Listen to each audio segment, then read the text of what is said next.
People say that travel changes a man, and sometimes in ways that you wouldn't expect. For me, it was the travel pillow.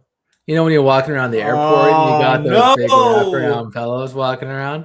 It's I never thought I'd see the day, but here I am. Do my trip to Bali, and I got this huge pillow, just around obnoxiously large pillow around my neck.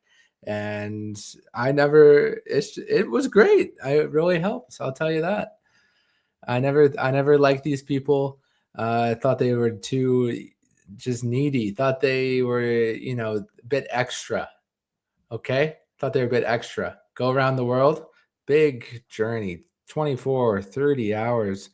And I can't keep this thing off. It's great. I'm just falling asleep in the middle of a lineup, walking into the plane. And then, whoa, hey, but it's okay. Like I'm not doing that. I'm not jerking, right? I'm not jerking back. I'm just chill. It's all about that pillow, air travel pillow vibe that you're slowing down, bud. You're gearing down.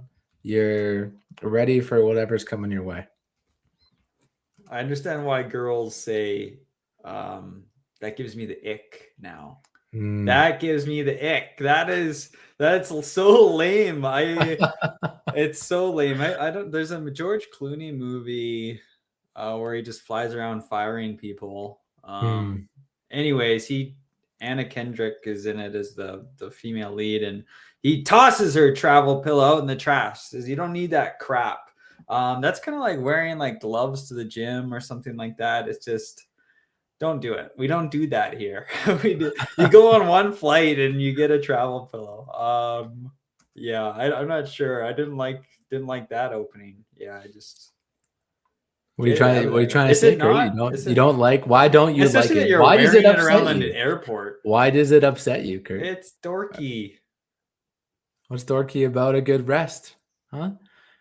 You sitting there, Yeah. nodding away. Do you ever get that? Do you ever jolt up in the middle of one of these long haul flights, your body's trying to sleep, but then you can't help but jolt. You jolt awake. What Yes, if, that happens. Yeah. what if that didn't happen? How much more rested would you Would the be? pillow really stop you? It stopped It me. doesn't stop your head from moving unless you're using it wrong and you've got it wrapped around the wrong side of your neck. Yeah, it stops. Yeah. Because how does it stop you? It doesn't control your chest or your. Well, sometimes I'm like dodging off to the side, Oh, or for me, you it'd be can always forward. even, yeah, despite what Kurt has to say about the topic, you can do a 180 and put the thick side under your chin Do you kind do of area. that? No, Okay, no, good. I have seen it, but no, I did not do that. And this makes me think, Kurt, what do you think of people that dress up just for the airport experience? Do you ever Like think about that, like dress putting on dressy your or like nicest sweat? clothes to go to the airport, or Is do you that a go thing? purely casual? Well, I feel like I'm in the middle because I feel like people dress down. They go for Um, comfort. they go pajamas or sweats and like stuff. But I just I'm not at the point where I'm ready to like um put on sweats when I'm out at the airport. Like Mm, I'm important. I'm not throwing my life away yet. I put on jeans, probably not jeans. If I'm going on like a travel like this, it's some other kind of comfortable pants or shorts preferably. But yeah, I see people dressing down. I don't really do that. I'll just kind mhm. of dress comfortable, but still something I would wear any day. Um, who's dressing up? You seen people dress up, or are I've you seen dressing people up? dress up. Yeah, I've seen people dress up. Yeah, it's interesting. You got a lot of time in these airports. You can just people watch, right? Yeah, Uh, not a whole lot of judgment. If you want to dress up, you go to the airport bar, sure. yeah. Do You never know who your you're big gonna wig meet. thing. You never know who you're gonna meet. Yeah, you just don't know. Another unknown is, but I feel like you have big opinions on is flip-flops or sandals for flights? Like, how do you feel about having your dogs out on a flight? Um, you're talking. Are we talking socks on or socks off right Uh, now? we can go socks off for this. It socks off is weird for sure. I understand the desire, of course. Mm. I understand why I'd want to sit in my underwear on a flight, but I still don't.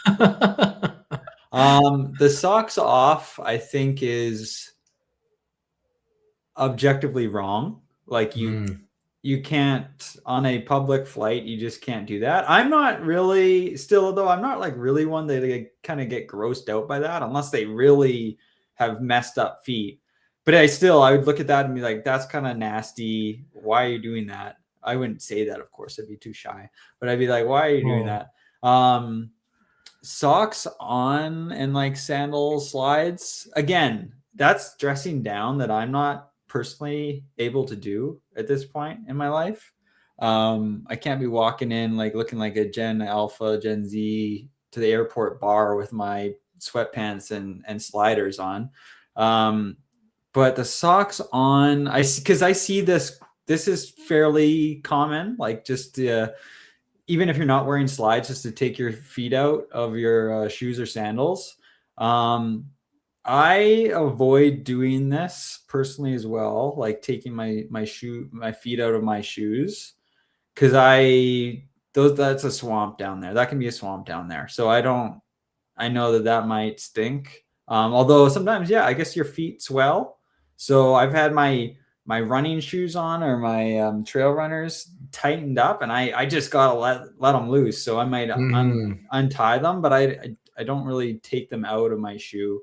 And if I saw someone else doing it, uh, again, I'm not like super strong on it. I wouldn't like it, I guess, if the person next to me had their feet out, but I see it somewhat often, and I can understand that one, and it wouldn't really bother me if they're not stinky feet. Okay. Kurt's notes. He's more okay seemingly with feet, open feet than neck pillows. But enough foreplay. Yeah. Let's get to the Well, juice what's your here. opinion? Like, Oh, I'm the one asking the questions here, Curdy boy. Let's okay, talk about Bali for a hot minute. Bali, baby boys, back to Bali. Bali. This is great because I don't feel like there's anywhere else where, besides our Mexico trip in 2011, we haven't been to the same countries we can't really relate. You know, when Kurt's in Antarctica, I don't know what's going on over there, but we Well, I both went to grew up in Austria Bali. very briefly last year, Yes. and so we were in like Vienna at different times, but still, Mhm. that was very brief in a small portion of the country. Yes. Great point. Okay. Bali, let's dive in. So Yeah, went let's to a hear about it. few different places in Bali. First place was Madui. I like saying the name. It's just about the dew. Uh, Great little surfing town.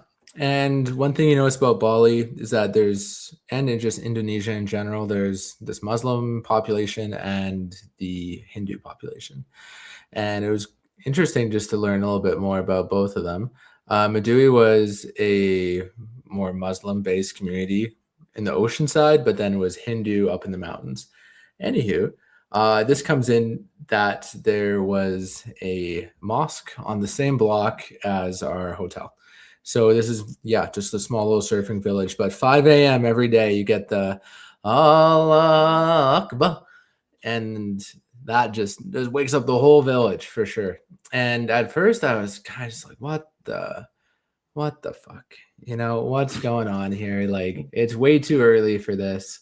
And you have no choice. You have to listen to it. And you know, a few times a day it comes on. And by the end, I was kind of convinced. I'm like, all right, like what are they up to? Open those towers, you know, what's really going on in there? Uh, so that was great little backdrop. The surfing at this place was a Point Break, and it reminded me of the movie Point Break. Awesome. I still don't know what a Point Break is, but that's an Right. awesome movie. It Yeah. sounds So let me tell you, dude. Point Break is just when those waves are essentially like, yeah, they're cresting on a point.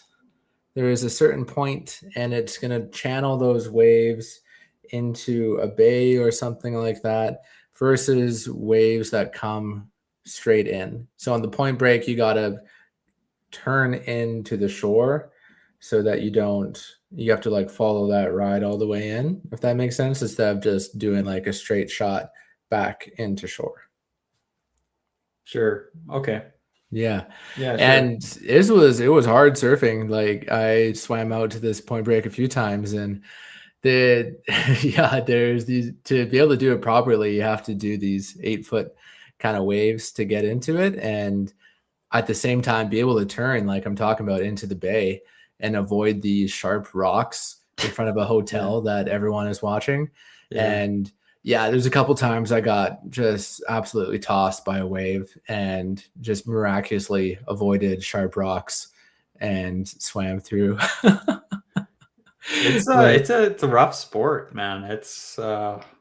yeah, It's it's hard. it's exhausting for Oh sure. yeah. Like it's a huge workout, but love it so much. It wasn't my favorite surf destination because I just wasn't good enough for what was needed there. But hey, you live and you learn. Madui's Beautiful little way town. way out there. Yeah, so we went there straight away, and I don't know if I'd So recommend that, getting off like a 30-hour journey and then just getting a driver to drive us another 4 hours to the west to just get into the yeah. yeah, get away from the tourist traps, just try and calibrate. But it was quite the journey. These highways are nuts, and I don't think I have to tell you that, but for the listeners, yeah, the main highways are chaotic. There's just 2 lanes on this highway connecting Bali to another island, Java, close by to the west. And yeah, there's always these passenger buses. There's tons of different bikes coming and going. uh, there's a lot going on there. So we, I wasn't sure what the bike dynamic was going to be, but so for me and Rosie, we were trying it out. We wanted to start learning how to ride these bikes in a more quiet spot before we got to our larger city centers later. So go to rent a bike, and I don't know what the hell I'm doing, obviously. Uh, Go in there. This guy's just kind of rushing through things a bit, and he's just like trying to get us out the door so he could go on a surf lesson. And he's telling him like, okay, how do you start this thing? What's going on here? And you have to squeeze both brakes and do the throttle at the same time to turn this bike on. I wasn't really sure what was going on. I'm trying to replicate it, give too much juice on this scooter, and thankfully I'm not on it, but it runs over the guy's foot. And Yeah. then it breaks the fender, just like it just like he's like making all these noises like ah, and I'm like ah, and then I let go. The bike does a tumble on its own, and then it breaks the front little fender on the front wheel, and I'm just like so embarrassed and so flustered and sorry for like yeah, like He's hitting wearing this guy's sandals or what? foot. Yeah, he's wearing sandals. Yeah, no socks. And uh just like so sorry. Like I'll pay for the fender, of course, and gave him some money because he said he hurt his foot and he wasn't gonna able to surf that day. And Oh I was man. like, oh, I'm so sorry. And it's not like there's any paperwork in these countries. Like we didn't sign a waiver No. once in our trip, right? So Right. you gotta try and make things right as you screw up as you go. But I was just yeah, so embarrassed and flustered that it was just like, okay, that was a huge mistake. And then it made me question the whole motorbike thing because we hadn't even gone Kidding. on the fucking road at this point and it already had a big incident. Yeah. Thankfully, Rosie I've learned is an incredible motorbike driver on these little moped like Okay. things. We get one the next day. It's He like a didn't two get one seat. that day. No, no, Okay. just he's like you're cut after that. Okay. And I was like, yeah, that's totally fair, man. So just took a breather, organized it for the next day, and yeah, Rosie takes control of the situation. She's much better at this, just much better at driving. So I'm sitting there, like a kind of like king, just like sitting back, just letting Rosie take the lead on this one. It was awesome. Of course, that helped navigate my duty. And there's just so much on the road, like chickens and potholes and dogs Yeah. and cats and kids, especially on these back roads that, yeah, if you're looking at Google Maps at the same time and trying to master the bike, like you're done. You're done. So Yeah. it If you was a were driving. two-person job. Yeah. Yeah. Yeah. Yeah. Yeah. And So it worked out pretty she well. doesn't have experience, so she just hopped on it and Yeah, it she felt just like hops home. on and she's good Yeah. to go. Yeah. No That's biggie. awesome. I fucking love it because Yeah. like me, That's even hot. yeah, super hot. I loved it. Love to see it. And we would learn like more sleep. Yeah, she would learn. She was already pretty quick at it, but we got better in these back roads in this small town, and we're just ripping up in the mountains. Rice paddies, gorgeous. Yeah. All these people were surprised to see tourists in the middle of fucking nowhere, and that was a fun Well, where'd you feeling. go? Where'd you go from Madui, yeah, we didn't Dewey? go too far. There was like the seaside Hindu temple.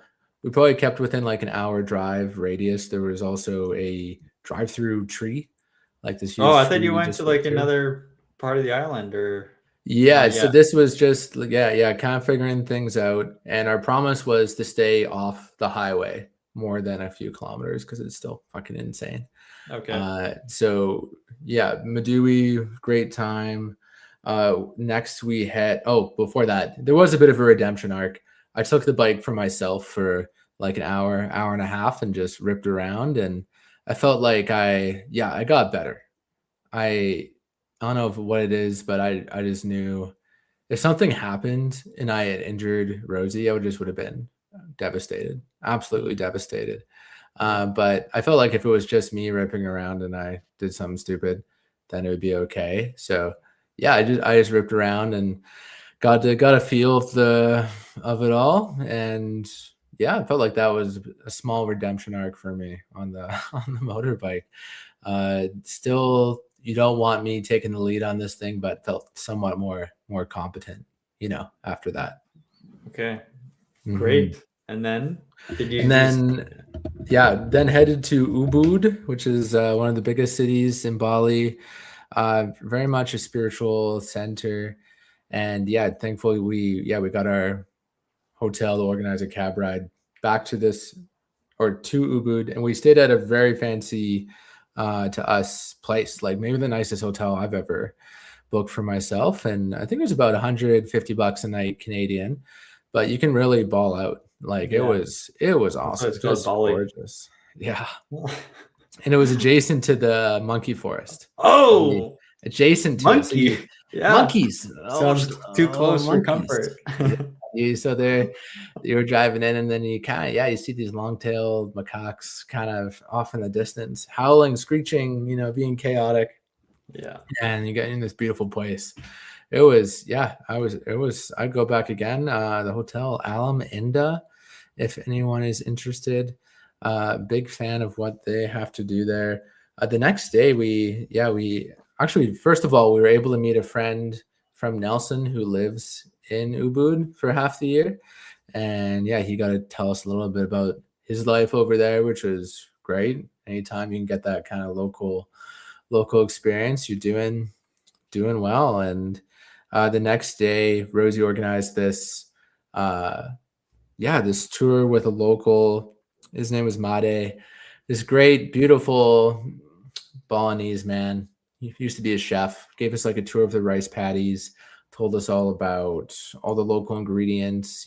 All these things that would grow around the rice paddies: ginger, these peppers, all these different spices. We were smelling all these things along the way, vanilla, coffee. It was awesome. And later he brought us to the monkey forest, a different monkey forest than beside our hotel. And yeah, there was this. Yeah, so there are these monkeys, and of Hmm. course they're there, they're doing their thing, and one of them hopped up onto my back, right? Yeah. And his name was Big Boss. So he's Okay. walking around, and our guy's like, "Yeah, Big Boss, Big Boss." And then he jumps up on my back, and he's not like aggressive or anything, but he's like crawling up me, and I'm trying to get him off a little bit. And then he slides, and then he scratches my collarbone area, Oh yeah, yeah. right? And Yes. I don't think anything about it right then. Okay. Don't think much. It didn't Then you even started feel it puking and hurt. mutating. Yeah. Yeah, it didn't hurt that much. I was just like, oh yeah, just Okay. it's fine. They put some iodine and rubbing alcohol on it and sent me off, and it's like, okay, it is what it is. Good. We got a lot ahead of us still, right? Got a lot ahead of us. So we went to this uh, temple where there's this water ceremony. We got purified. You're dunking your head under this sacred Oh, I think I these did that. taps of Yeah. sorts. Got one of these nice three colored bracelets. I feel like you probably have something like this. A Yeah. little closer. Black. You got one Mine, of those on yeah, your wrist? mine's gone now, but I had it for a while. Yeah. You were blessed. Mhm. Yes. Yes, was blessed, and yeah, I couldn't help but feel the sting of it. I was like, "Oh, yeah, this thing's kinda hurting in this water. Maybe Oh, it's a little more than I thought." And anyway, yeah, we had this beautiful day, and it was finished with Made bringing us to his family's home, where he got, like, a tour of his family compound. There was about, like, 20 of them living in this compound, all intergenerational. There's these different temples and shrines that each family has, which is really neat. And he gave us this his wife cooked this beautiful meal. And then, yeah, there's a couple more stops. We went to this uh, art school. We went to this, organize a whitewater rafting trip, all this other stuff. Like he's just the man, right? He's the man in town. Everyone's saying hi to him. It was awesome. And then we get back to the hotel and just, yeah, we're kind of exhausted. And the roads that he had us follow him on our scooter were insane. Like the rice paddy roads were like maybe 4 feet wide. okay. And So you rented another scooter? we're renting another scooter, and this Yeah. is the big leagues in the city now. We're Yeah. totally ripping around. Yeah. There's a lot going on. So glad we had the warm up in Madui, and yeah, had a blast. Just going places that tourists, yeah, you wouldn't know without this guy. And I love that. Uh, so we get back to the hotel. Rosie goes for a massage immediately because she's a little tense after all that biking, and I'm just taking photos and stuff. But then I started thinking about this monkey. Start getting cravings. Yeah. Started thinking like, oh man, like, huh? Like looking at my cut, I'm like, yeah, that definitely broke the skin. And I'm started thinking, I'm like, all right, well, pharmacist did tell me to get a rabies vaccine before, but then I was like, well, what I know about rabies vaccines is that you can get one. It's one of those things you can get after, like you can get a vaccine after exposure, which isn't common for a lot of diseases. But yeah, I always thought that I'll just get it after. So talk to the front desk, bring me to a medical clinic, and yeah, the doctor's like, this is a grade 3 out of 3 scratch. Yeah, you gotta get treatment. All right, let's do this thing. And yeah, so I'm not too fussed, just get some shots, one in each shoulder. But the part that surprised me was that I needed these immunoglobulins, which are these monoclonal antibodies or like synthesized antibodies for the rabies vaccine.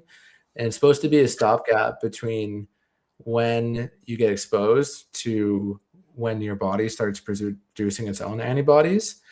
And this little medication costs $6,000. Okay. $6,000, Kurt. And I'm just thinking, oh fuck, like I don't know about this. And Yeah. uh yeah, I hadn't heard about this before. No, So I don't think I had. and yeah, I Are you was sure it wasn't peptides? yeah, did I get a dose of some Chinese peptides when I So was you over took there? them. Do you need to take them, or they're like it's So probably a good idea?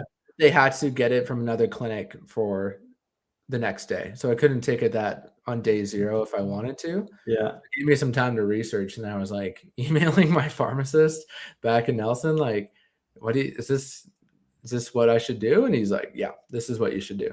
And Okay. then had some time to do my own research and stuff. And also talked to my insurance company, thankfully, Yeah. Pacific Blue Cross. I was like, is this like, I figured out a way to contact someone. Yeah. And I was like, is this like covered under my plan before I do this? Otherwise, it made me question, am I worth this Yeah, worth exactly. the 6K?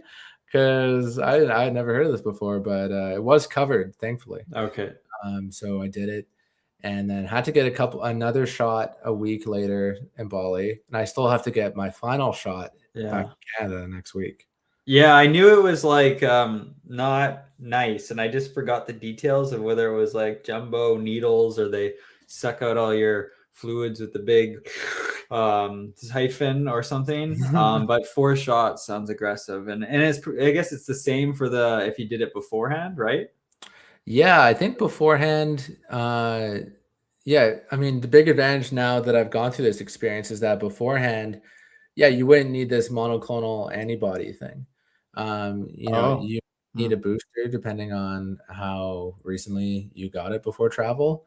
And yeah, that's interesting. But yeah, that's kind of what I thought before. Like, well, if I have to get the same number of shots before the trip, like, how about I just do it after? And if I get exposed. But then it's like, well, you're losing your travel time and the stress of navigating a medical system in a different country and all the insurance that goes along with it too. So I don't know what the right answer is. If I mean, if I if I had known that, I didn't even the thing about that day is I didn't know we were going to do a monkey. Yeah, there were going to be monkeys nearby. Of course, there's monkeys near our hotel. They're kind of chaotic, but yeah, it is What would what you it. have done? Would you have prepped? Would you have worn like Well, maybe I just would have got the military rabies grade vaccine before. clothes? What? Maybe I just would have got the rabies vaccine before in Canada. Oh, Um, didn't you? You didn't think you were going to go to any monkey well, sanctuaries? I did, but I didn't. I didn't think. I just didn't understand monkeys.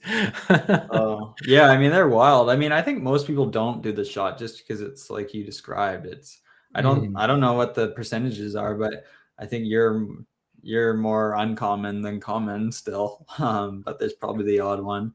Yeah, But well, they're feisty and unpredictable. yeah. I guess one of them tried to bite me at one point. And I didn't even see it, You just and like turned your neck the other way. Hey, yeah, what's it's that, Ryan? these. Oh, Yeah, these fucking monkeys. I'll tell you that. It yeah, keeps on going. I, this is 2 days later, and there's consistently like monkeys on the path from our yeah, fancy hotel to the main street, and we pass them. We pass them many times, and they're just doing their thing, right? They're just yeah. doing their thing.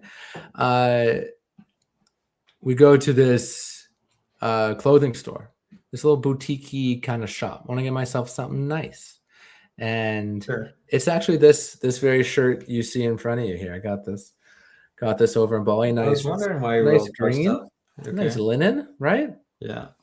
It's pretty good. We got a pretty good deal relative to Canada, but still good chunk of change, right? $60. And so we I'm walking back to the hotel. It's just me at this point. I literally just walk out of the door of the shop, and walking, going back to the hotel. I see these monkeys in the way. And I got a little bit of PTSD after all this rabies stuff. Yeah. I don't want another monkey encounter. And then all of a sudden, yeah, there's 12 of them. They charge me. Oh. They charge me. Three of them are like baring their teeth and getting Oh. aggressive all of a sudden. Wow. Now What'd I'm you on do? the path alone. And I'm like, what the fuck? And they're reaching for my bag. They're reaching for my paper bag where my shirt is, Yeah. shorts. They jump on the bag. I'm trying to pull it away. They jump on it. The bag rips. And then they loot it like a bunch of little bandits. Yeah. Little bandits. I got jumped, Kurt. And I'm Yeah. getting jumped by these monkeys. All right. And they took your shirt, but you got it My back shirt. somehow. I didn't get it. I'll tell you, it keeps on going. So there's linen shirt and shorts in there.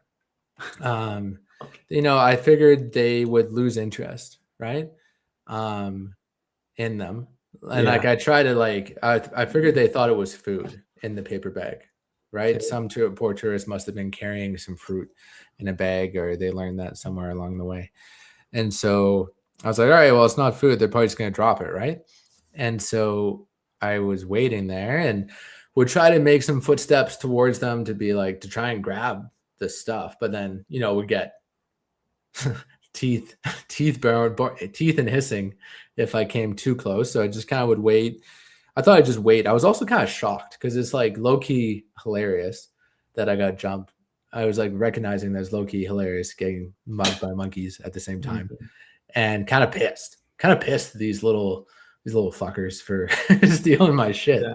And there's another hotel guest coming the other side up the road, and they're deathly scared of monkeys. And I was kind of like, hey, can you get some help? And then this man from the hotel comes with a slingshot, like a hero out of the Avengers, right? And he's just slingshot. They're not doing anything right now, are they? They're just playing around with your shirt? They're just playing around with it. Yeah. Okay. Trying it on. Okay. You know? And this guy, he gets the slingshot and he scares them. And I'm trying to get my camera out to see this little monkey. He's got my shirt. One of them drops the shorts. The monkey with my shirt just ran off into the jungle. Ran off. Okay. Never be seen again. So that's not the shirt you're wearing. That's not the shirt I'm wearing. Okay, that's where I was. Not the shirt I'm wearing. And you bought 2 shirts and 1 pair of shorts, or? Yeah, well, the monkeys they bought it back for me. They left a note saying that they were sorry, and so this is a replacement shirt. This is not the original. You bought it again. Shirt. My Rosie, my girlfriend, she bought it for me. And then how do you carry it back to the hotel? Yeah, I didn't have to worry about that one. She must have smuggled it in. Yeah. So somewhere in the forest next to her hotel, there's a good looking monkey out there with maybe a shirt, and maybe he's amassed some watches. That'd be an awesome shirt for a monkey to wear too. Just you'd be looking sick. Not gonna lie. Yeah, those monkeys, I mean, they are, yeah, I get a little nervous. I mean, how can you not? You hear some horror stories, but they just grab anything. So I don't know what you do in that scenario. I guess I would just throw it in my backpack and hope they don't go for my backpack. And they never did when I was there. But you just can't carry anything in your hand, or else they're going to be attracted to it. But they did sound extra aggressive here. Like, I've never really seen a pack of monkeys burying their teeth after your paper bag. It makes sense if 1 or 2 were kind of waddled over and like grabbed it, but they sounded extra aggressive. They're organized. Yeah, they were organized, just like Alexander Grant had said. Yeah. And I'm kind of like, what the fuck just happened?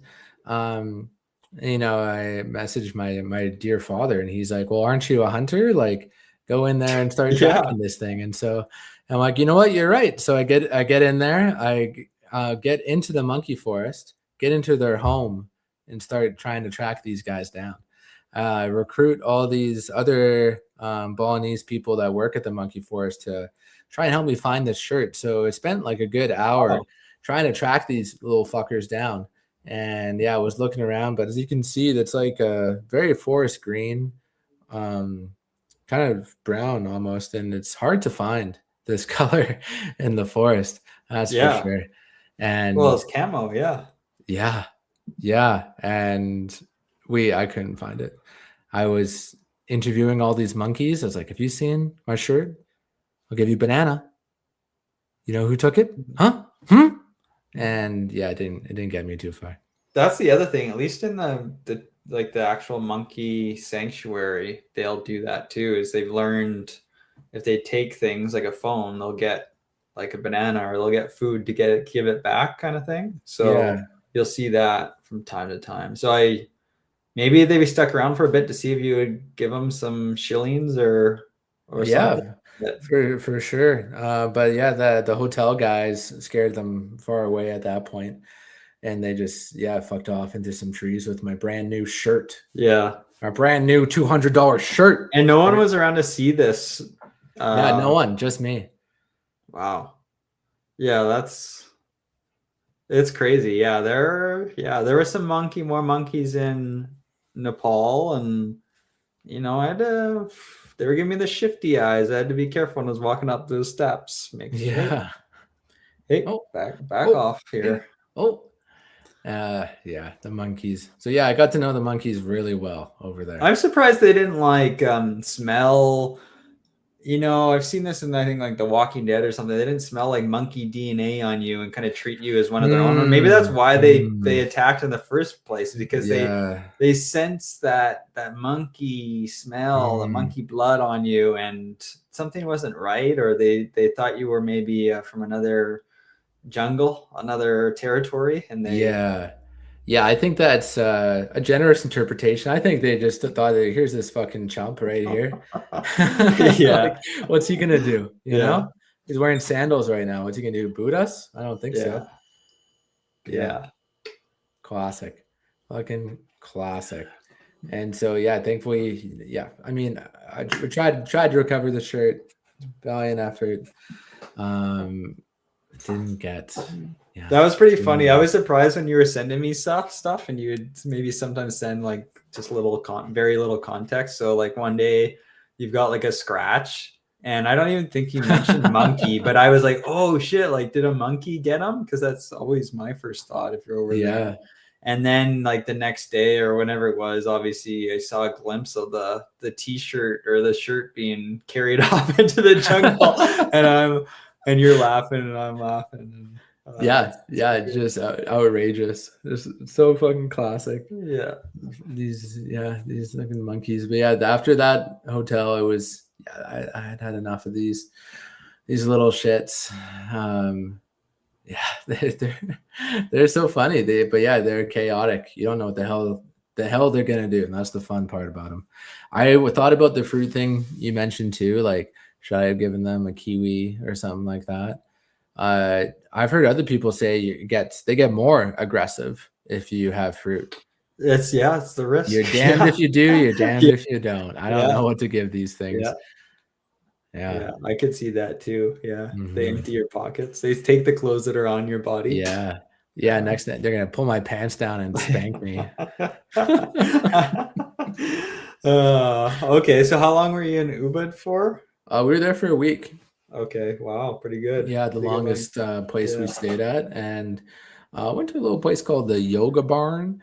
And I think it's I went there. did you? Yeah, Okay. I had to do that. Yeah, yeah, big destination. I Yeah. describe it as Disneyland for yogis. It must have been like 20 plus different rooms. Very beautiful place. Yeah.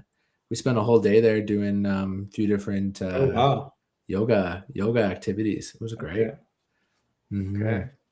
Yeah, it's just stuff. Yeah, world class, world class. You know, I was this if you were I think if you were wearing that travel pillow, you probably would have avoided that scratch altogether. And you would have been able to You think fall it's asleep on the connected? back of the scooter and Right. everything. All right. Do not wear a travel pillow if you don't want to get attacked by monkeys. So what's next? Where do you go next after? Yeah. So then we went to Nusa Lembongan, just an island off of Bali, and beautiful place, just low key ocean vibes. Got a snorkel. Went on a snorkel tour.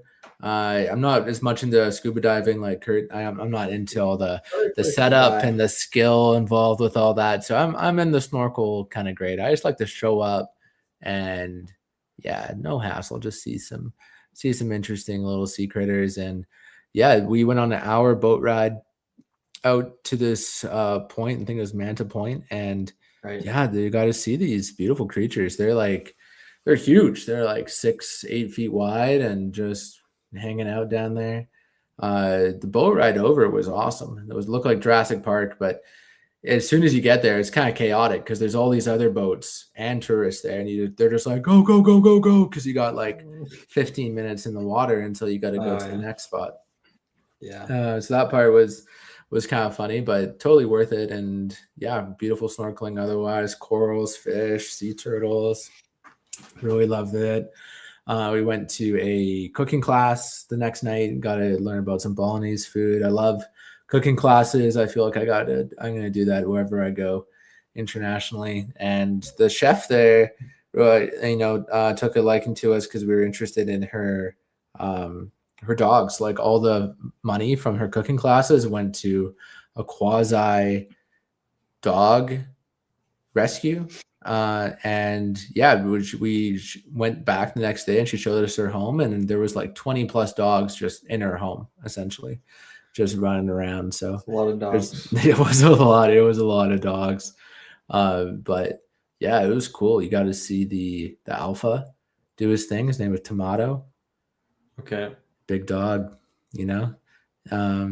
So yeah, and just another moment of Like those her alphas dogs, recognizing or are those like what? yeah, How they're is all just that her her dogs house pretty essentially the much. shelter, or are Yeah, they just actually her her dogs. dog? Her house is just like the shelter pretty much, and Okay. yeah. So there's. I'm sure you saw it too. There's just a ton of dogs in Bali Yeah, on the on the blog. roadside. Some Yeah. of them are mangy. Some of them were, needed food and all that. Kind of wish I bought more just like dog food just to leave out for the critters we saw along the way if they were starving. But advice for anyone listening that's going to do a similar trip. And then, Did you have a yeah, scooter on Nusa Lembongan? we did lots of Okay. potholes. Yeah, the roads are not great, eh? Not great. Yeah. Yeah. Yeah. Lots of beaches. Cool little vibe. Very touristy. Probably it felt like the most, that and Ubud are very touristy. That's the one with like is it called like the T-Rex? That iconic viewpoint looking Oh, down at teardrops? I don't There maybe was here something, but it was like these very like um rugged cliffs. there's that And iconic, yeah, maybe it's like iconic Bali photo where you kind of started at the top and there's mountain cliffs and there's a beach down below and it's a bit of a Mhm. ways to hike to the beach down, but Yeah, I I didn't go think down all the way, but you can. we definitely did something like that, which was cool. And yeah, I think it was a fun little island. Great to end the trip Yeah. on a more relaxing note. And yeah, yeah, we had a So do great you old basically time. went to what? Three places like a week each or Yeah, more or less. give It or was like take? five days, 7 days, 5 days, and we did do one more night at this place called Sanur, which is closer to the airport. We didn't Oh want to have to yeah. worry about boating across this channel on the same day as our flight. And that was actually a great spot too. It was the only place that I could feel like I could go running because they had a big waterfront boardwalk. Yeah. Did I go to Sinner? I forget. But yeah, okay. Hmm. So I Okay, really yeah, liked you really it. avoided. You definitely you did. I mean, Ubud is busy, obviously, but you did avoid a lot of other touristy places. Yeah, Yeah, Cancun. yeah, and I don't know, down below Uluwatu and Yeah, um, yeah, cool. yeah. So you had good. Did it rain lots, or was it hot? Well, obviously it was Yeah, hot, but what was the so we weather were like? there. I think we got in April 21st ish and or 22nd, and it was just after the rainy season. I think it was perfect timing. It wasn't like peak heat, and there Yeah. was just I think we got 2 days to where we got big storms, big thunderstorms. Do you have the ponchos on the bike? Mm, You didn't we have didn't to. actually go biking during any of the storm days. Nice. Yeah. Yeah, so part worked out well, but yeah, we were kind of afraid of that. Like, if we get caught up in a thunderstorm, like being a couple of newbies too, like fuck, that would How was the food overall? definitely. I think it was pretty good. Ubud was definitely the best food location. I mean, at that point, we're just having all these international cuisines, but everything tastes better that has like an Asian flair to it. So all the Vietnamese and Thai and Indian foods were, you know, amazing. You didn't have And any bintang. no bintang, curry boy.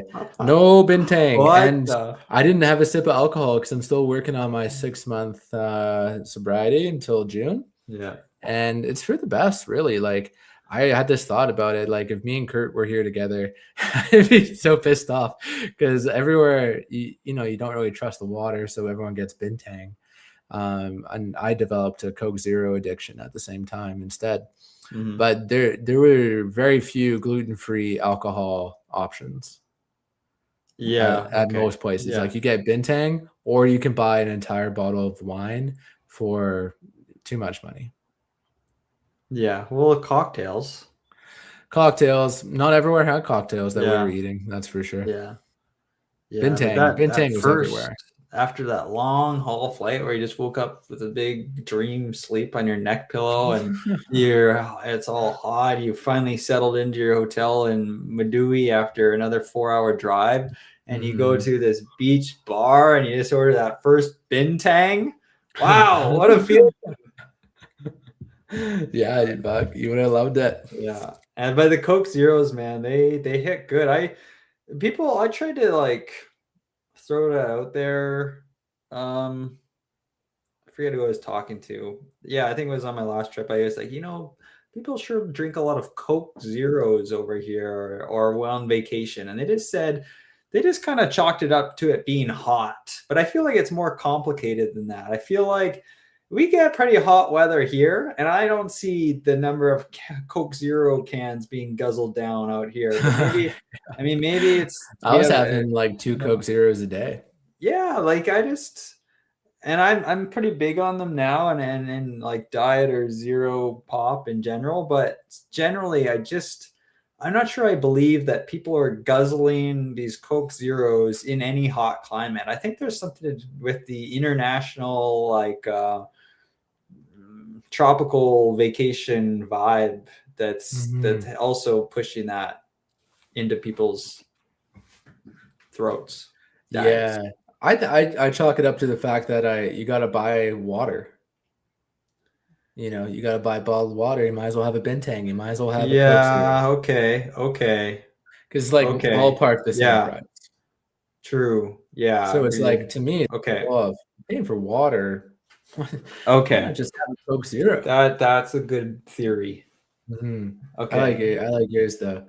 I've also heard people say that if you drink enough Coke Zeros, it kills all the stomach bugs. Okay. Yeah. So all those videos of Coke dissolving teeth or whatever. Right. Yeah. Right. So maybe there's like a protective element out there for all the travelers. And people love Coke Zero too. It's Coke Zero. It's over Diet Coke or just regular Coke, especially. It is Coke Zero or bust for a lot of people. And there's like, it's almost like that pack of monkeys sometimes when they run out of Coke Zero and they ask if like regular Coke's all right. People get pissed off, including me. It's Coke Zero. It's so popular. Do you think you can tell? And like, if we organize the Petty Lanterns blind cola tasting, could you figure out like Pepsi, Coke, Diet Pepsi, Diet Coke, Pepsi Zero, Coke Zero, and any other non-brands, like non-name brands? Do you think you could tell? Not kind of like a wine tasting. Not me. I'm sure there's a bunch of people that could. Like maybe I'd be able to tell Coke Zero versus regular Coke, maybe. But generally I wouldn't be able to. Nah. If you pointed it out to me, if it's a unblind tasting or a regular tasting, you could call it, and I got a Coke and a Coke Zero, then I'm like, then I can kind of be like, oh, okay, yeah, that's like sweeter and more syrupy. I don't know. Yeah. But yeah, so are you on coffee too? Yeah, I'm on the coffee train, baby. It's been a good few months of coffee every morning, and got to have a lot of good coffees over in Bali. That was a treat. Yeah. Wow, you're just pumping in the caffeine then these days. I know. Well, it's great. I think before, my body couldn't handle it. I'd freak out, and now I'm just like calm, cool, collective. Caffeinated. That's awesome. That's how I feel. It feels amazing. You take a scoop of pre-workout, a couple of coffees, maybe a Coke Zero in the afternoon, and you're flying. You're flying through your day. Yeah, jet lag who? Like, it's fine. That's awesome. What else? Anything else on the trip? Oh, just why I got to talk about the runners. So I mentioned that I held off on running until I found like a boardwalk, and I wanted to keep my running routine going, but I didn't do it because it just didn't feel like the time or place at the places we were staying in. But not everyone's like that. I saw some people, got these white tourists, and you're on these like relatively busy roads, and that's not stopping them from from going for a jog, taking up, Yeah. you know, a good half of the road. And it's just kind of like, guys, can you just not? Can you just like not do the run routine right now? Right? Like, do we have to do this? Do we have to take up half the road for your run? Like, I don't get it. It just seems like an obnoxious tourist thing to do. So I Running. didn't. Yeah, but like running in like the busy roads. Like say Okay. there's like a main road in town and you're just fucking taking up space. I saw people with like their dog that would go running with them too. And it's just They like, can't be what? taking up that much space, especially because most people are on scooters. Yeah, but you'd be surprised. Yeah. You'd be surprised, Kurt. Take up a good chunk of space. I just don't think it just doesn't look enjoyable to me. I mean, that's another No, my personal piece is like how are you having fun right now? Like you're trying to thread through traffic and go for a I 5K? know that'd be annoying. So I would try and go, yeah, back roads or boardwalk or beach or whatever you want to do.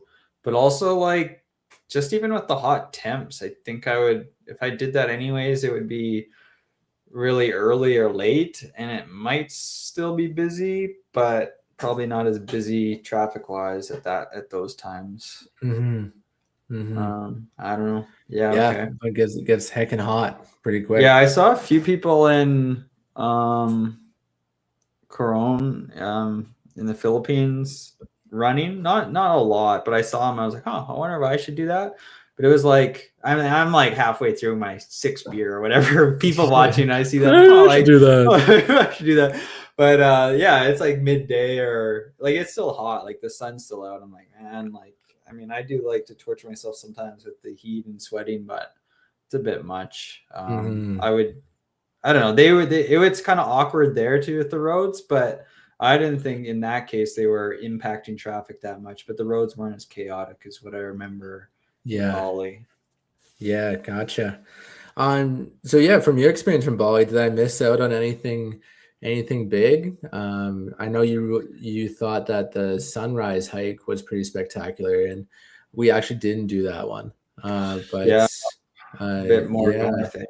and any other towns for the lantern nights that you thought were worth visiting over what I went through? Yeah, I didn't know about anything about Madui because that's way out of Mm, where I went. Yeah, the sunrise hike for Mount Batur was really awesome. Extremely touristy, which is yeah, so it's kind of a sucky hike in that way. Like it's just constant stream of people, yeah. but it's worth it if you have good weather, which we did for the sunrise because it really was beautiful.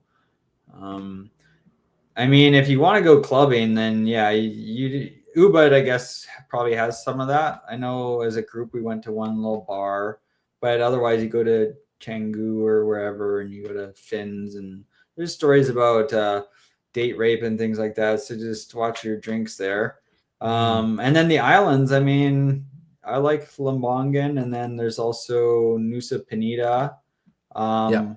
I went to off Bali, I went to the Gili Islands. Yeah, is that the like Gili Air, or is like the Romance Island, the Party Island, and Yeah, I don't something know if it else? was like if there was one that was. Yeah, I don't. Yeah, probably. But yeah, Gili Air, Gili, whatever. There's three of them. And I think I just went to two of them. Um, I forget two of them, and maybe I only stayed on one of them. Those are pretty busy, but you can kind of just walk around the whole island or bike across the whole around the whole island like pedal bike. It's pretty nice, and they've got like snorkeling and diving out there, but it is super touristy. And then if you go over past the Gili Islands to another island, Lombok, I just spent a brief amount of time there, but it's kind of like a chill, less developed Bali. So if you wanted Hmm. to go really off the beaten path, you could maybe go over there. And then over there they have this Mount Rinjani, which is looks like a really awesome hike, which I did not do, but that looks like that's a bigger hike than the other one I mentioned. But that looked really awesome. I know some people that have done that. And then if you go further, you can do trips to see the those Those big those fucking lizards. dragons. Yeah, Yeah. what are those called? Komodo dragon. Komodo dragons. Yeah, but like you, I thought it was maybe too not really worth. It wasn't really something I was that interested in for the amount of time it would take to do that. Yeah, that was my take too. It's like, that looks pretty cool to go to Komodo National Park, but yeah, was And then yeah, if you were like really into like more resorts or fancier stays, I think obviously go to some more of those touristy places. I think Uluwatu has some nice like resort style stuff. Not for us, not since our Mexico days, but people love it down there. I think there's some more surfing down there too as well. So right. same with Canggu. Yeah. Yeah, nice. I heard the surfing was good there too, but that like you're almost there's just too many kooks in the water, like too many tourists. Yeah. Our desire to get off the beaten track a little bit to Medui. Yeah, up close to Mount Batur because we stayed there the night before we did the hike. I forget what the area was called, but yeah, you can kind of get into northern, central or northern Bali, and it gets into some nice mountainous, forested regions, and it's quite nice up there as well. So yeah, I heard there's a ton of beautiful waterfalls up north. yeah, we saw some. Yeah. So I don't know. So you going back? Oh man, that's the question. Do you want depth or breadth for your travel? Are you gonna hone in on one country, or I don't know, man. It's kind of it started that travel bug for me. I'm kind of leaning more towards the breadth right now, just trying to hit up more countries. And I think if I was going to develop like a deeper relationship with a different country, it'd probably be Mexico, or one of those more whichever area has tacos. Hey, tacos. Yeah, dude, tacos. I caught around on Mexico a little bit. I think I'll have to go down there and try the real Mexico a little bit off the beaten path or off the resort path, because it's always been when I was younger and we went to the resort. So we'll see what happens there. See what Randy's been talking about. Yeah, the resort vibe, it's just not it. I think the only time I'd choose a resort in Mexico is if like there was an insanely good combo deal on like flights, or if I had like kids or traveling with parents, elderly parents or something like that, it was like a family affair where everyone could enjoy a little slice of it. Otherwise, you're so much better off without. Same thing with cruise ships. I mean, another reason to not get hantavirus, but these cruise ships, I think it's the way to see the world. All this shit was happening when you were gone, and I mean, I barely have no idea what's going on, but then you really didn't have any idea what was going on because you were out of the news. But, well, Kurt started sending me all these hantavirus memes, and I was I was probably late into peptides, but that was a big thing too, and I was like, what are these exactly? And I just laugh at something and send it your way. And I still don't understand what they mean by peptides. Like it's just like a protein. Like I don't know what makes them Chinese peptides. Aren't they like we need a guest on the show to help explain what these things do. How many peptides are there for us to consume? Yeah, I don't know. I just think of them like steroids, but apparently they're not steroids. Can they add them to Coke Zero to make it even stronger? I don't see why not. Yeah, didn't I send you a meme about somebody adding protein to Coke Zero, or that's like the last thing mankind needs really to figure out? 10 grams of protein in the Coke Zero. Yeah, and ever since you mentioned the whole protein thing, they're putting protein in everything, then I started seeing it a bit more. So with memes and stuff, but I think in real life I was seeing some stuff at the grocery store. I forget what it was, but I was seeing big signs on random products for like 20 grams of protein. I'm like, what the fuck? Like just 20-gram protein bagels. Yeah. Okay. I mean, I'm usually here for it. I'm always on the lookout for that stuff, and I guess that's why they're popping off right now. I'm one of those people buying it. Yeah, people are obsessed with their protein targets these days. Yeah. Not me, Kurt. Just my Coke Zero target. Gosh, yeah, gosh. I got such this. So I was thinking about this, I think a couple episodes ago. It's been a long time. It's been a month, 31 days later, Yeah. 31 days. But Holy. man, if you saw my pop collection, and even I have sparkling water here just to mix things up, Mm. it this like encompasses how I live, how my mind, where my mind is at these days, and that I like to try new things. I like to try new places. And so I've got You're a I've connoisseur. got like a dozen different types of pop slash soda here. Wow. Sparkling water, like a dozen different flavors. I think there might be duplicate Coke Zero because you never know when the hantavirus is going to hit the Coca-Cola Yeah, you gotta headquarters. say. But there are like a few different types of Cokes actually. There's like Coke Zero, there's like cherry Coke Zero, there's like Mm. cherry vanilla ice cream sundae Coke Zero here. Yeah. And I have so many different ones, but that's what I like. It's like I don't want to go necessarily back to Bali. I want to go to Japan. I want to go to Ireland. I want to try this, try that, and yeah, I just walk in here to do the pod. I'm like, oh yeah, that's me. I need a new soda pop. Yeah. Fuck yeah, dude. Yeah. Some diet and dubs. I even went back to the Diet A&Ws. I'm on the record saying I like the diet mug better. Mm. I'm not so sure anymore. I don't know. So I've got both of them. I got the diet mug and the diet A&W here. It's here. So Dude, you're set. hell yeah. Yeah, I got some good stuff here for Yeah. sure. Huh. Yeah. Oh. But hey, you've been traveling too. Do you got time? We have time to go into your world?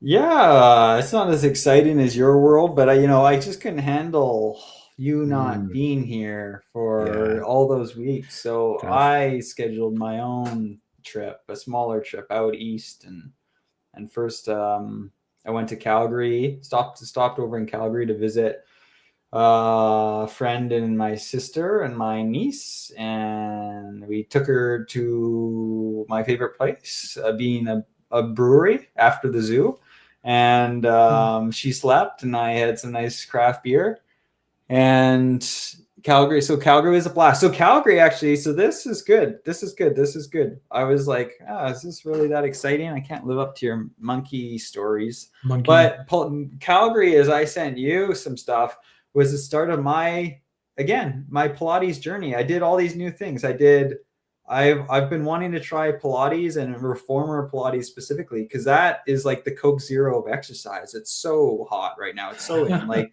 Bali, do they have reformer tables at the yoga palace yet? The yoga Yeah. barn? Yeah, they Do do. they? Mhm. Okay, so they're caught on, or maybe they even started the trend. I don't know, but yeah, like when I'm traveling and I don't want to run on those busy streets in Bali, like I'm still trying to think of how I can kind of stay somewhat fit. And this is a bit different trip because it was a work trip, not a vacation. So I'm still kind of in work daily routine mode where I'm not just drinking guzzling beers all day on the beach. Mm. And so yeah, I decided to try some classes. So I got into Calgary and I booked a reformers Pilates class, and it was nice. Yeah, it was a nice Mm. thing. They Have you done it before? No, They I haven't. I mean, I've looked at these tables. I'm kind of intimidated they're so by complicated. Yeah. what. Yeah, I just feel like I get in there and immediately break the table or myself somehow. It's like I'm just making a note here as I go, but it's like those complicated hospital contraptions when you've broken all your bones and they've got kind of your legs being held up. Right. And Yeah. that's basically what it is, except you're moving around. Um, you're moving around. So yeah, you can kind of do some different leg and arm exercises. And there's like, yeah, obviously the table like slides back and forth and you like sit your butt or your knees on there. They've got all these different positions. There's these cables that you can slip your hands into these wrist loops and do curls and pull yourself and push yourself. So the class was like, it was good. It was like a beginner fundamental type class, so not too crazy. There were some exercises that were burning my glutes for sure. It's a warm room. It wasn't like a full-on heated room, and we'll get to that in a minute, but it was like warm. It was like cozy kind of room. And yeah, just tons of babes. So obviously, as you can imagine, it is particularly in a place like Calgary. So yeah, it was good like lunchtime reformers Pilates to break up the workday. Is this the, I don't know if this is the newest hot girl activity. I feel like I clocked this a few years ago, but it's like the, yeah, it's a few years old. This is a hot girl activity for sure. Oh, 100% it is. But yeah, it's been around for a while. So I did that. And then on the weekend with my sister, I got her to book us in some actual like hot classes. Hot shop is what the group's called. And they do some classes, and it's like, they do a bunch of different things, but it turned out to be like this sculpt class on the Saturday, which was like a mixture of high intensity training, yoga, and Pilates, except it's boiling hot in there. And I hadn't done like hot yoga or anything. And that was like another, so this is another thing I wanted to kind of try, is like doing one of these hot type of classes, whether it's yoga or whatnot. And we're talking like 30, 35. Yeah, it was like mid 30s or high 30s, I think. Oh, fuck. Yeah, and you get in there, and it was packed again, and then there were a few other guys, but it was a packed Saturday morning class, and the instructor was ripped, and she put us through the ringer. And I'm like, I mean, I think like everyone generally was dying, but like for sure, I'm like feeling like lightheaded at times and stuff. And I feel like I'm keeping up pretty well, but by the end of it, there's like movements where I'm like feeling like lightheaded. I am soaked. I am soaked. I got to be the sweatiest person in there. And Michelle kind of whispers next to me, like, you can take your shirt off if you want. I'm like, huh, I never like considered that. I was like, it's kind of strange for me to like take my shirt off, like in a kind of workout atmosphere. No, you got to do it. Yeah. Then she said that. And I think she said the other guys were, or I looked and saw another guy, and then I did. So, and then that was actually way better, because my shirt is just weighing me down. It's not helping at that point. No. Yeah. We're doing all these fast paced movements, and yeah, it's really up tempo. And it was really hard. It was a really hard workout. I must have been kicking and flicking sweat all over people next to me, because you're not far apart either. So I think the woman in front of me and on the diagonal got drenched from me flicking my hands and arms and legs and stuff.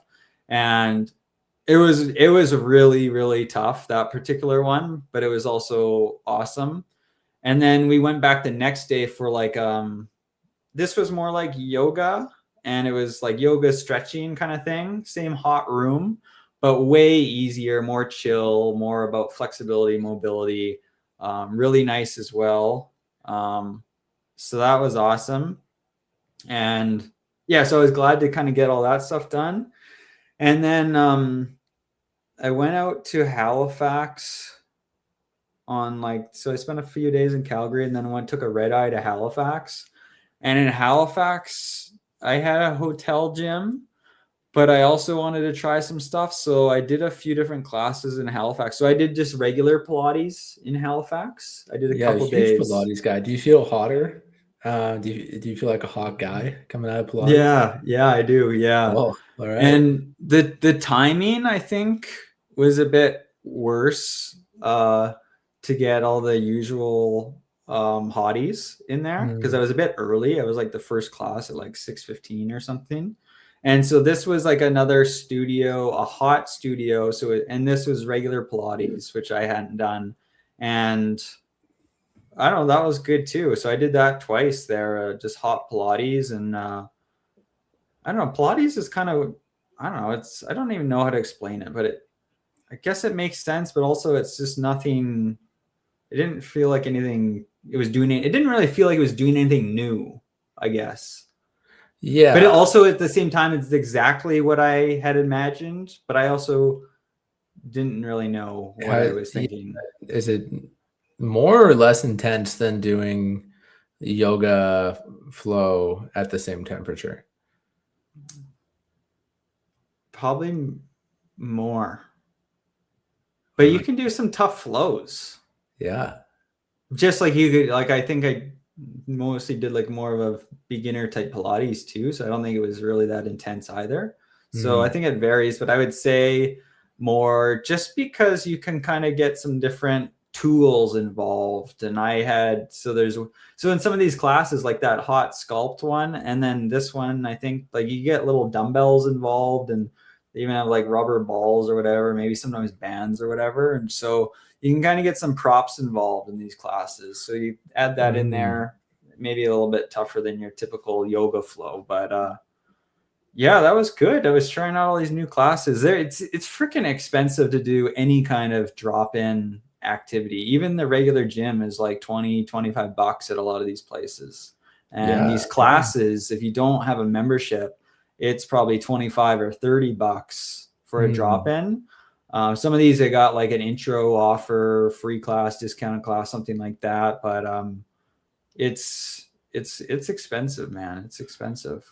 Yeah, okay. And this is all just a warm up for arm wrestling strangers, right? Yeah. I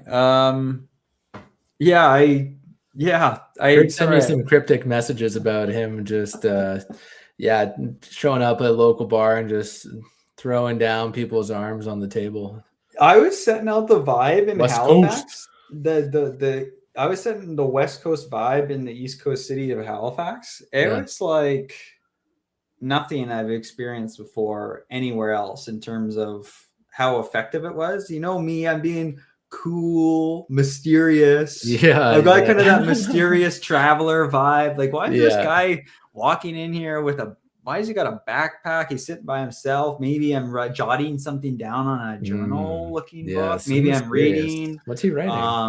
What's he doing? Who's he here with? Oh, he's alone. Like, and over there, like it was working for me, I guess you could say. It was attracting the right kind of attention. It was like, yeah, it's a bit of a different atmosphere over on the East Coast, the good people of Halifax. And I went to a cider bar, a cidery down there. Forget what it was called. Nice little cidery. And sure, I sat myself up at the bar like I normally would, and I'm looking, I'm pondering, scratching my chin. I'm doing the performative male stuff. You got your stack writing poetry, feminist literature, writing poetry in my journal, and there was like there was there was either like a bachelorette or a birthday party of women that walked in, and so I'm like, here comes trouble. Here comes trouble. Oh yeah, nice. Yeah, and at some point, one of the girls came over, and she explained that it was her friend's 30th birthday, and then she had like a little like bingo looking card. And so I guess they were doing some like different challenges, different things for this birthday festivities, and you try and get them, stamp them all in a row and whatever, bingo. And hers, she asked me to arm wrestle. So at the bar, she put me on the spot. It's nice. I'm front and center. How can I turn down this arm wrestle in the busy cidery here? And so we started arm wrestling, and it wasn't easy. I wouldn't say like, it's not like I smoked or anything. I did win, to cut to the chase, but for a minute I was like, oh, like what if I lose? Because it's not like it was over. It wasn't like like that. I was like, okay, what if I like lose? I was like, oh shit, like what if I lose this, or should I let her win, or like what's the right play here? And anyways, I just went for it and crushed her.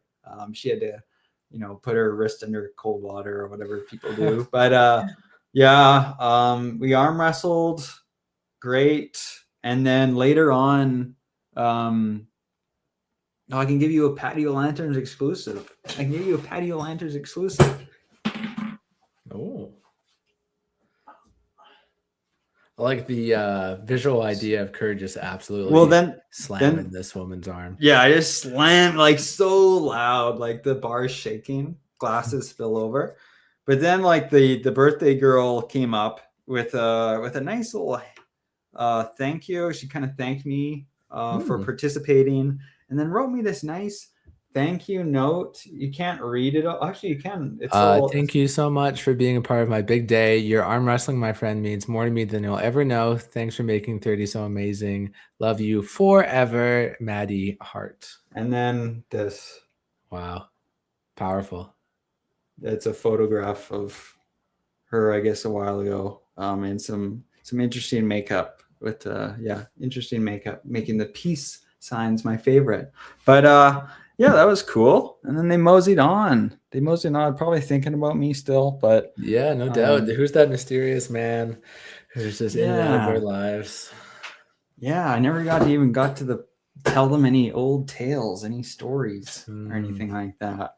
But yeah, that was cool. But then also like I went to a wine bar at it was another night, and back to back approachments. Back to back. It was while the second person came while the first person was still there too. Okay. Yeah, they lining up for you. It was interesting. It was a bit of a quieter place, and then the bar was definitely quieter. And yeah, somebody approached me and was talking to me and stuff. And well, to be honest, I just wasn't that interested. And then what's the approach like? What do they say to you? They say, you know, I've never seen someone as sexy as you. No, like, because again, I'm setting out the vibe, and I do actually, I like to go down and write some stuff down when I'm traveling. And so I was writing some stuff down and enjoying wine, and I even had dessert there. Fabulous. And yeah, she came and asked me or commented on the writing part. She said like something like she normally does that, or she hasn't seen anyone else do that or something. So it was comment on the whole writing thing, like writing in a journal type thing. And then we were just making conversation, and yeah, it was kind of funny. It was kind of awkward, like, because I'm 50. I'm Bradley Cooper and Limitless. I'm 50 steps ahead of everyone in that bar. So I've already looked her. I've already checked her out, right? When she's been at the bar. I've already thought about this whole scenario. And so I already decided I probably wasn't interested fairly early on before in the conversation, or even before, yeah. But then even early, and then especially early in the conversation. So it was like nice, but also like I felt bad because like the right thing to do probably, because she was like awkwardly like standing beside me kind of, and maybe it wasn't awkwardly, like maybe no one else really gave a damn, but like the nice thing to do would be like to offer like sit together or buy her a drink or something. But right. I'm just kind of keeping her at bay while we're having this conversation for a while. So I'm like sitting on my bar seat and she's just standing by me, but I easily could have like moved over there or vice versa or something to get more comfortable. But we talked for a bit, and then at some point another person joined like the bar during that conversation, or maybe it was just before.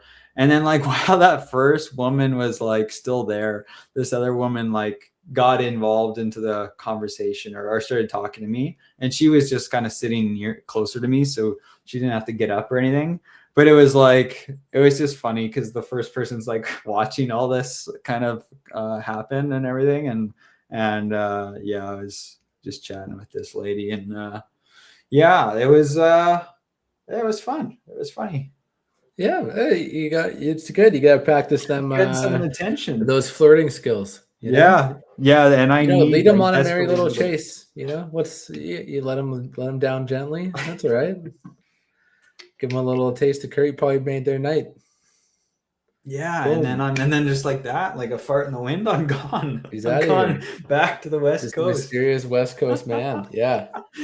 Yeah. So it's freaking cold over there, or it was. It was like they're a month or two behind in seasons. I was over there. Everything's like dead and windy, constantly windy in Halifax. I thought Penticton windier than Penticton. Yeah, a lot windier. And I thought Penticton was windy, but it was like constantly windy over there. And then I come back to Penticton, and it's absolutely the most gorgeous week of weather I've ever had in my entire life. I go to the gym I'm in the 5 a.m. club with those 20-year-olds. I'm fired up to go to the gym. It's like purple skies and everything's so green. Yeah. It's the air is so clear. It's calm too. There was like no wind either for some reason, and just gorgeous. It was, and warm. It was nice. It was nice to be back, actually. You love to see it. Yeah. So that's my story. And then I've got, the only last thing I would say is like I'm pretty happy about is I've got my decks filled out with my flowers, my garden. I went all in this year. You committed to and during the summer, huh? I even got some more planters from my mom and filled those with flowers. And they're probably like half or more of them are going to die from the hot season, or if I just go away for a few days. But right now, it looks beautiful out there. Absolutely beautiful. Yeah, it's the joy. One of the first things I did when I got back is I got my little garden space all weeded up and put some seedlings in. Exciting. Nice. Yeah, so much survived, like my sage and thyme and oregano and some other things survived the winter. It's awesome. Yeah, excellent. Can't wait to taste some of those. Yeah. All right. Gosh, I know we're pushing hour 20 here, but Oilers hockey. Do we got time to touch on that one? Oh, okay. By the time we get to our next episode, that's going to be outdated. Yeah, well, there's actually, I guess, ongoing stuff with the Oilers, but where do you want to start? You want to talk playoffs or just the current situation? Playoff hockey. Playoff hockey here. Yeah, so it's nice going back to the hotel in Halifax and turning on the TV at 8:20 p.m. for the early game, and then staying up till 11:30 p.m. local time for the Oilers game to start. So that first day I got in after not sleeping that night on the red eye, and I ended up napping at 4 or 5 o'clock, and then I stayed up and watched a period or two of the Oilers game. But just brutal times over there for sports. But I didn't see everything because of those late start times, and I haven't watched a ton of playoff hockey in general. But they just stunk. They kind of were average all year. And they gave me and others hope because they finished fairly strong, with a couple questions, and the main one being Leon Draisaitl was injured going into the playoffs. He missed the last month or two of the season, but they had kind of been average, and then they started to look a lot better, and even the analytics were suggesting they were a lot better kind of going into the playoffs. So I had some hope, and obviously I don't count out a team with some of the talent they have with McDavid and Draisaitl, but they had some other guys banged up. McDavid even got injured in the second game or whatever, and then they just reverted back to their old habits. So they just couldn't play defense, and they couldn't get good goaltending. Classic staples of the Oilers, and then you couple that with injuries, and then the Ducks playing them pretty well.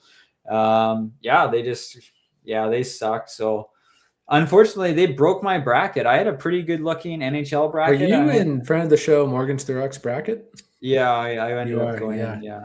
Okay. So I'm in there. I went with the homer pick, and it buried me. Otherwise, I don't think I'd be that bad of a bracket, because I probably would have. It would have been I probably would have picked Avalanche, Carolina. Instead, I picked Edmonton, Carolina. But they. I kind of screwed up too. Yeah, I picked Edmonton and Carolina, just like a repeat of 20 years ago. Okay, yeah, so the same as me. Big mistake. But I don't know. People, I think they could have been that team. Some people kind of look back and write off the roster and be like, it's just not as good as the last couple of years. But I feel like the potential is there to be another Western Conference or Stanley Cup finalist or winner with the roster they had. I didn't think that it was that drastic of a change, but they sucked in the playoffs, and they were pretty average all year. And it is huge offseason, off to a rough start already with some coaching news. But it's like, if they don't show signs this year, I mean, you think maybe McDavid's gone because now he has a 2-year extension kicking in. But really, I mean, he needs to see how this. I think it's a 1-year thing, like, and then he sees where it's at after this year, and it's either stay or he go, or they hold on to him and then they let him walk at free agency. But this is a huge off season. I don't know what the hell they're gonna do. Bowman absolutely fucked the team up with that Tristan Jarry trade. It was so bad at the time, and now it looks horrible. They somehow gave up. They didn't just swap goalies. They gave up a pick and Brett Kulak, and didn't get Pittsburgh to retain any salary. I mean, Kulak was included to offset the salary, but not just the fact they got Tristan Jarry, but they got him and they didn't have Pittsburgh retain anything. And they would have been off the books for goaltending this summer for a clean slate. Instead, they have Tristan Jarry at $5.5 million for 2 more years. Yeah. Plus, they have Jack Campbell's buyout still over their heads from a few years ago. So I have no idea what they do with goaltending, because that Jarry is probably not tradable. So you just hope to God he bounces back and you fill in that other spot, whether it's Connor Ingram again or somebody else. But they're kind of screwed there already. And then, yeah, I mean, I don't know what the right move is. Like, you could do some roster surgery, but it'll take some balls probably to do some of that. They've got a bunch of D-men like locked in. So I don't think it would be easy to trade some of them. And then the forwards, you can kind of just try and move around some of the tertiary and secondary pieces. But I really have no idea what they do or what they will do. I'm not expecting major changes, but I think there probably needs to be something major. I just don't know what it is or how you even do it. They're kind of handcuffed right now. And now recently, everything in the organization's under scrutiny. I mean, really, they should have fired Bowman, or they shouldn't have hired him to begin with, but it seems like now he's going to stay. So they just fired Chris Knobloch after it came out that they were looking at Bruce Cassidy while they still had Knobloch under contract. The contract actually doesn't kick in until next year, so he's not even on his new contract yet. So they'll have to pay him for 3 years. Earning money, the owner's money, but that's a messy situation, because now Chris Knobloch's like finding out on Twitter that, oh, they're looking at another coach while he's still working. But they fired him today, or they made it official today. So now they got to get a new coach. It sounds like it'll end up being Bruce Cassidy, but I mean, they'll have to talk and work that out, and we'll see what happens there. But yeah, I mean, it's easy play to cover just to fire the coach, and I know maybe it'll help, but it was much more than that. So I don't know what they do, but it's a huge offseason and season for that team. Yeah. So Godspeed. That makes you happy? You got your Oilers analysis? I got my little update. Yeah. That's all I needed. See everyone. We'll talk Resident Evil next time on Patio.